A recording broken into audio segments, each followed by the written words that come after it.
ഈ പിറന്നാൾ ദിനത്തിൽ ഈ റിലീസ് ഒരുമിച്ച് വരുന്നു എന്നുള്ള സന്തോഷം കഴിഞ്ഞ ദിവസം നമുക്ക് നൽകിയ അഭിമുഖത്തിലും മോഹൻലാൽ പങ്കുവച്ചിരുന്നു. തന്നെക്കാൾ തന്റെ പിറന്നാൾ മറ്റുള്ളവർ ആഘോഷിക്കുന്നതിൽ സന്തോഷമെന്ന് മോഹൻലാൽ 24നോട്. പിറന്നാൾ ദിനത്തിൽ തന്നെ ദൃശ്യം 3 റിലീസാകുന്നത് വലിയ ഭാഗ്യമെന്നും മോഹൻലാൽ പറഞ്ഞു. സാധാരണ സിനിമകൾ റിലീസാകുന്നത് ഒരു വെള്ളിയാഴ്ച വ്യാഴാഴ്ചയൊക്കെയാണ്. ഈ പിറന്നാൾ ഒരു തിങ്കളാഴ്ച ആണെങ്കിൽ ഇത് അന്ന് റിലീസ് ചെയ്യാൻ പറ്റില്ല. അപ്പൊ ഇത് ഭാഗ്യത്തിന് ഒരു ഈശ്വരന്റെ കടാക്ഷം പോലെ ഒരു വ്യാഴാഴ്ചയാണ്. അപ്പൊ ഇനി വരണം, ഇനി അടുത്ത ഒരു മെയ് 21-ാം തീയതി വ്യാഴാഴ്ച വരണം എന്നില്ല. അപ്പൊ ഇനി നോക്കണം ഏതൊക്കെ വ്യാഴാഴ്ചയിലാണ് ഒരു നല്ല സിനിമ അല്ലെങ്കിൽ ഇത്രയും കാത്തിരുന്ന ഒരു സിനിമ കൊടുക്കുന്നത്.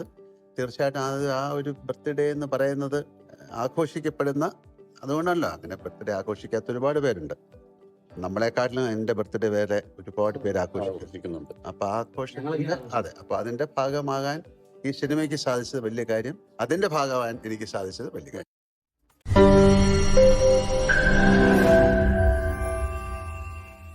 ലോകത്തെവിടെയായാലും ഏത് സമയത്തും 24 വാർത്തകളും ഓഗ്മെന്റഡ് റിയാലിറ്റി പാക്കേജുകളും എക്സ്പ്ലെയിനറുകളും വിശദമായി കാണാൻ ഞങ്ങളുടെ യൂട്യൂബ് ചാനൽ നിങ്ങൾക്ക് സബ്സ്ക്രൈബ് ചെയ്യാം.